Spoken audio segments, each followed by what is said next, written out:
नमस्कार, times of Swaraj में आप सबों का स्वागत है। मैं हूं संतोष सिंह और आज हम टाइम्स ऑफ स्वराज में फिर बात कर रहे हैं, क्या नीतीश कुमार वाकई में पलटी मार रहे हैं?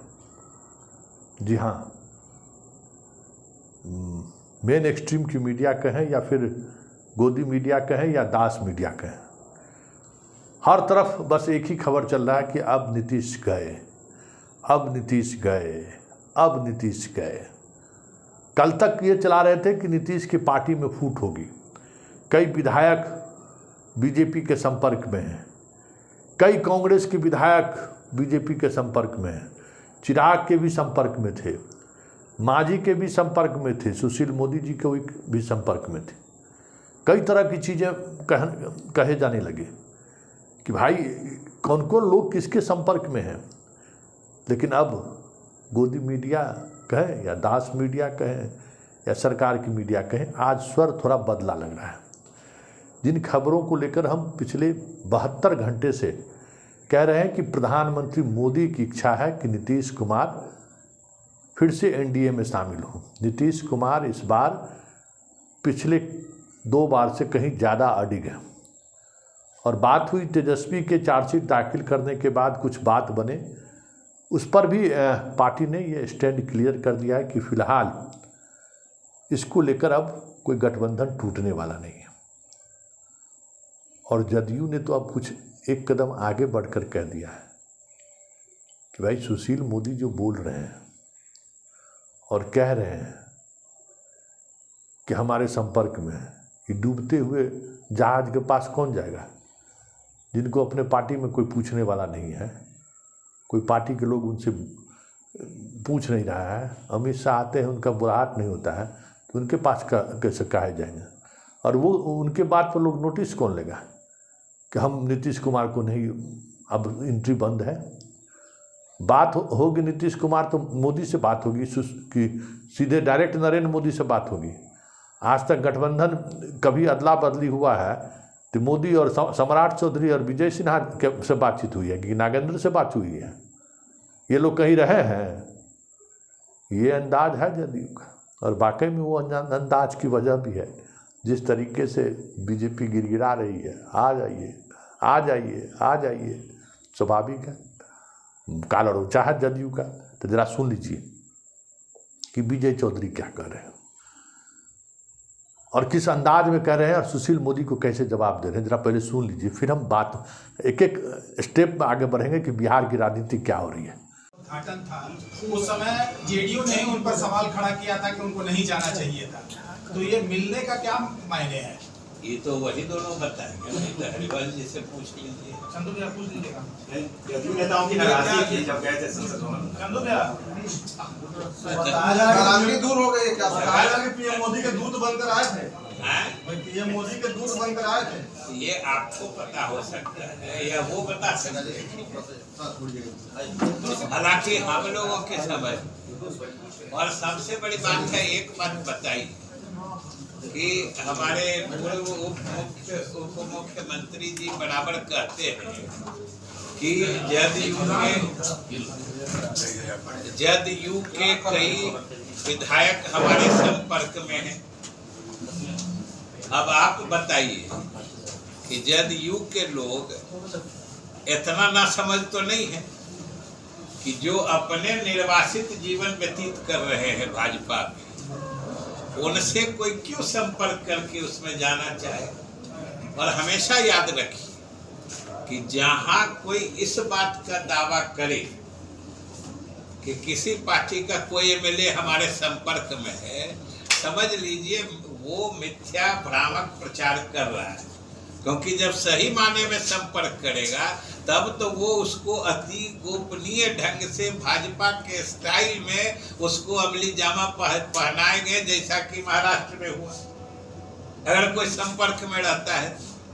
लेकिन अगर हमारे संपर्क में है, हमारे संपर्क में है, इसका ढिढोरा पीटा जाता है, तो ये इसका स्वाभाविक नतीजा या निष्कर्ष निकलता है कि वो लोग, उन लोगों के लाख चाहने के बावजूद एक आदमी इधर से उधर टस से मस नहीं हो रहा है, इसलिए वो बदहवासी में ये बात बोल रहे हैं। जब यहाँ पर महागठबंधन की बैठक हुई तो आपने सुना विजय चौधरी क्या कह रहे हैं टूट के लेकर। अब जरा इस वीडियो को गौर से देखिए। ये हमारे नीतीश बाबू हैं, कहते हैं ना कि पूरे मीडिया में खबर का मतलब कह सकते हैं कि एक से एक एंगल जोड़ा जा रहा है। हर कोई परेशान है कि भाई महाराष्ट्र में तो हो गया, बिहार में कब हो रहा है ऑपरेशन लोटस। ऐसे लग रहा है जैसे कोई बड़ा किसी देश पर हमला की तैयारी हो रहा हो और रात के अंधेरे में ये ऑपरेशन चलेगा। कुछ इस तरीके से खबरें चलाई जा रही है कि अब बिहार की बारी है। देखिए हमारे सीएम साहब क्या कर रहे हैं और इनकी एक खासियत है। देखिए जब कभी भी कुछ बात होता है ना, जब मीडिया में गरमाने की स्थिति होती है, कुछ तरीके के कयास लगाए जाते हैं, तो इसी तरीके से वैद्य जी के पुत्र जो हैं कोई डेवलपमेंट की योजना का निरीक्षण करने के लिए निकल जाएंगे। दीघा एलिवेटेड वाला सड़क वाला जिसको हम लोग कहते हैं मेरीन ड्राइव, कभी मौका मिले तो आ जाइए मेरीन ड्राइव पर, बड़ा शानदार है। रात में 10 बजे के बाद भी लोग जुटे रहते हैं। और देखिए लॉ एंड ऑर्डर की बात करते हैं ना, तो रात में देखिए 11 बजे रात में भी जो है वहाँ लड़के लड़की सब बैठ के जो है सो चाय पीते रहता है। चलिए अब थोड़ा बात कर लीजिए। ये हमारे मुख्यमंत्री का शैली है कि जब कभी कुछ चर्चा होगा तो चल जाएंगे विकास योजनाओं का समीक्षा करने, विकास योजनाओं का निरीक्षण करने। तो आज 2 घंटा निरीक्षण किए हैं दीघा पर। हम लोग बहुत कोशिश किए कि कुछ बैठवा दे दें, करीब भी फटकने नहीं दिए भाई। और ये इनका तरीका है कि जब कुछ खेला होवे या कुछ खेला के तैयारी चलता है तो दूरी बना लेते हैं मीडिया वाले से। आज 6ठा दिन है, नहीं आ रहे हैं सामने। कुछ तो बात है, कुछ तो अंदर खाने से में चल रहा है। अब तो यहाँ तक कहा जा रहा है कि मोदी जी अब विशेष राज्य का दर्जा देने के लिए भी बिहार को तैयार है। इतना मोहब्बत नीतीश से क्यों भाई? ये तो भाई कह सकते हैं ना, एक सम्राट चौधरी मुरेठा बांधे वही कुछ बोल रहे हैं। सुशील मोदी का भी थोड़ा अंदाज बदल गया है। देखिए अब कोई विजय सिन्हा राजद पर हमला शुरू कर दिए हैं, नीतीश पर अब बोलने से परहेज कर रहे हैं। मुरेठा जो बांधे हैं, कसम खाए हैं ना कि जब तक नीतीश को उतारेंगे नहीं मुरेठा नहीं खोलेंगे। वो मुरेठाधारी भी थोड़ा घबराए हुए हैं, क्या करें। गए हुए थे हर बूथ मजबूत वाला जो कार्यक्रम भाजपा चल रहा है समस्तीपुर में। पत्रकार जब नीतीश कुमार को लेकर सवाल किए तो रास्ता बदल दिए। मतलब बीजेपी के अंदर भी इस बात को लेकर मंथन चल रहा है, बीजेपी के पार्टी दफ्तर में भी, कि भाई कुछ तो हो रहा है। क्या हो रहा है किसी को नहीं पता है। इसलिए हर नेता जो कल तक नीतीश कुमार के बारे में बोलने में कॉलर ऊंचा महसूस करते थे, वैसे तमाम नेता फिलहाल अपने कॉलर को झुका के इंतजार कर रहे हैं कि मोदी जी जब बात कर रहे हैं तो हम लोगों को कौन पूछता है। लेकिन बड़ा सवाल ये है और इन सवालों के सहारे चीज़ों को समझने की जरूरत है। हम आपको श्रवण कुमार का बयान सुनाते हैं। नीतीश के काफ़ी करीबी हैं, नीतीश के नालंदा के रहने वाले हैं। वैसे राजनीतिक रूप से नीतीश कभी इनको उतनी तवज्जो नहीं दी है कि उनको उस तरीके की बात भी मालूम हो जाए कि नीतीश जी अगला कदम क्या है। हाँ, लेकिन राम भक्त हनुमान हैं श्रवण जी, इसमें कोई दो मत नहीं। और जदयू में यही एक व्यक्ति है, आप समझ लीजिए, कि आम कार्यकर्ता हो या खास कार्यकर्ता हो, उनसे लोग मिलने जब जाते हैं ना, बड़ी सम्मान के साथ बात करते हैं। काम हो या ना हो, फ़ोन वो ज़रूर करते हैं, पानी ज़रूर पिलाते हैं। तो ज़रा इनकी भी सुन लीजिए। इस पूरे प्रकरण को लेकर जदयू के मंत्री जी क्या कह रहे हैं कि खेला तो बीजेपी में होने वाला है और वो हम लोगों को कह रहा है खेला, और हम लोग छोड़ के चले जाएंगे। ये अफवाह पार्टी है और मीडिया वाला इसमें जो है सो और अफवाह फैलाता है। तो ज़रा सुनिए क्या कह रहे हैं मंत्री जी। अब एक एक शब्द का गौर करिएगा, अंदाज क्या है समझ गए ना। तो ज़रा सुनिए श्रवण कुमार क्या कर रहे हैं। कई तरह की चर्चाएं हो रही है, क्या कहेंगे?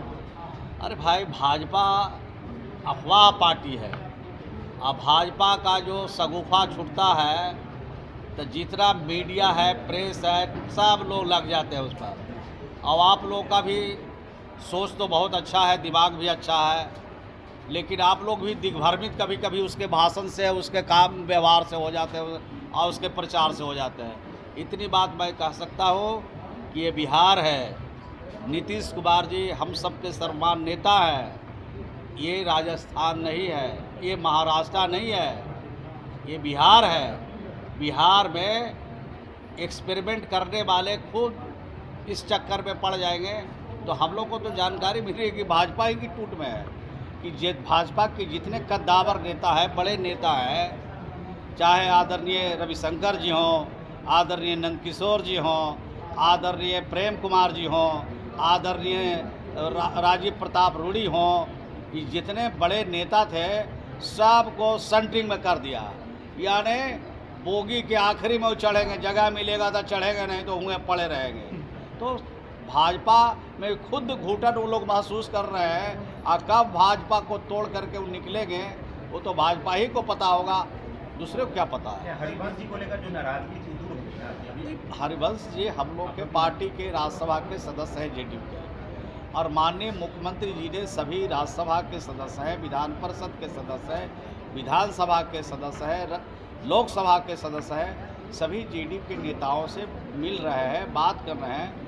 उस कड़ी में मिलने आए थे, उनको जब खबर गई होगी तो मिलने आए होंगे, तो मिलेंगे, उनसे फीडबैक लिया जा रहा है, उनसे बातचीत की जा रही है, संगठन को कैसे और बढ़ाया जा सकता है और आने वाली जो 2024 की चुनौतियां हैं उससे कैसे मुकाबला किया जा सकता है, भाजपा से भारत को कैसे मुक्त किया जा सकता है।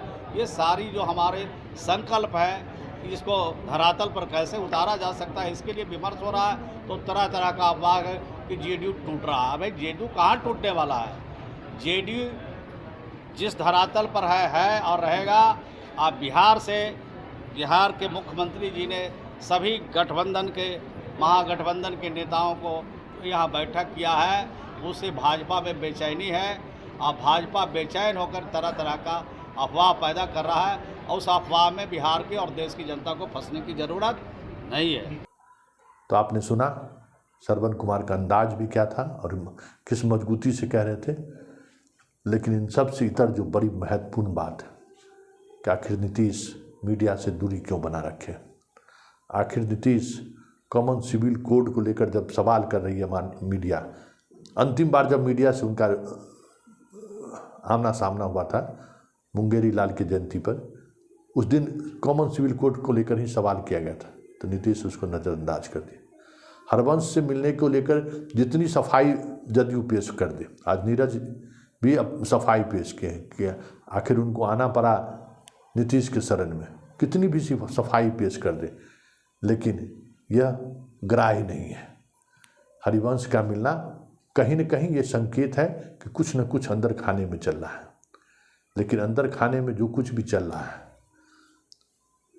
गठबंधन को लेकर जो भी नीतीश कुमार के अंदर चल रहा हो, पाला बदलेंगे या नहीं बदलेंगे ये बात आप मजबूती के साथ कहने की स्थिति में मैं भी नहीं हूँ। लेकिन इतना ज़रूर है कि जिस तरीके का माहौल बिहार का बना हुआ है, यही माहौल 2013 में भी देखने को मिला था। उस समय हम मेन एक्सट्रीम मीडिया में थे। 2017 में भी देखने को मुझे मिला और 2022 में भी देखने को मिला। लेकिन 2022 में हम लोग थोड़ा कंफ्यूज रहे। हम लोग लग रहा था कि भूमिके दे रहे हैं, थोड़ा वक्त लेंगे, लेकिन वक्त नहीं लिया और अचानक निर्णय ले लिए और सरकार बदल गई। अब यही देखना है कि ये जो जुलाई का महीना है, हर जुलाई में कुछ न कुछ क्रांतिकारी वाला काम करते हैं। तो जो बॉडी लैंग्वेज नीतीश का या जो तरीका है, एक होता है ना कि कोई ऑपरेशन करने का एक खास तरीका होता है, आप उससे समझ जाइएगा कि अच्छा है इस आदमी के दिमाग में क्या चल रहा है।